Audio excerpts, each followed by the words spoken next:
आलास? ये आधी जरा शांत बस. मोकळा श्वास घे. आल्या आल्या केळी आणि मोदकांची लाच देऊन तुझ्या मागण्यांचं ओझं माझ्यापुढे टाकू नकोस.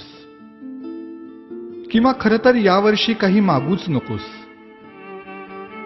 मागच्या वर्षीच्या तुझ्या मागण्यांचं काय झालं हे देखील विचारू नकोस. कारण कितीही मागण्या पूर्ण केल्या तरी तुमच्या अपेक्षा वाढतच जातात. आता यापेक्षा मोठं पोट नाही झेपायचं मला. त्यापेक्षा असं कर, यावर्षी माझ्याच काही मागण्या पूर्ण कर. बघ जमतंय का? यावर्षी तरी निदान माझ्यासमोर दुसऱ्याचं वाईट चिंतू नकोस. उगीच माझ्या नावाखाली खोटी वर्गणी उचलू नकोस. रात्रभर जागू नकोस. जागलास तरी पिऊ नकोस. प्यायलास तरी निदान झिंगू नकोस. नकोय रे मला 30 तोळ्यांची माळ. जमलंच तर स्पीकरचा व्हॉल्यूम कमी कर थोडा. अश्लील शब्दातली तुमच्या गाण्यांची लिरिक्स ऐकवत नाहीत मला. आणि बघवतही नाही तुमच्या कॉम्प्लेक्सच्या गॅदरिंग मधला नंगा नाच. अशक्य होतं रे मला हे 10 दिवस तुमचा तमाशारूपी उत्सव सहन करणं. हात जोडून मागणं मागतो तुझ्याकडे. जागा हो.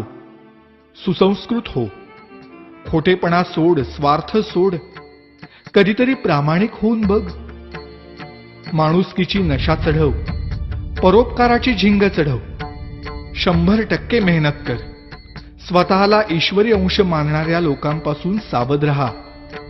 त्यांच्या आधाराने जगण्याचा प्रयत्न करून स्वतःतला आत्मविश्वास हरवून बसण्यापेक्षा तुझ्यातलं देवत्व मनापासून जप.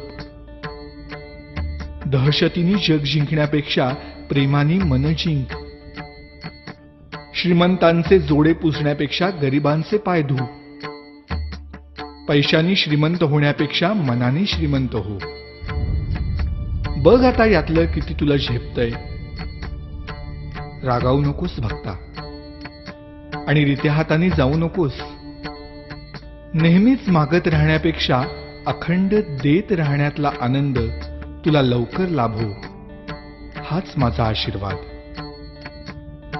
भेटूच पुन्हा.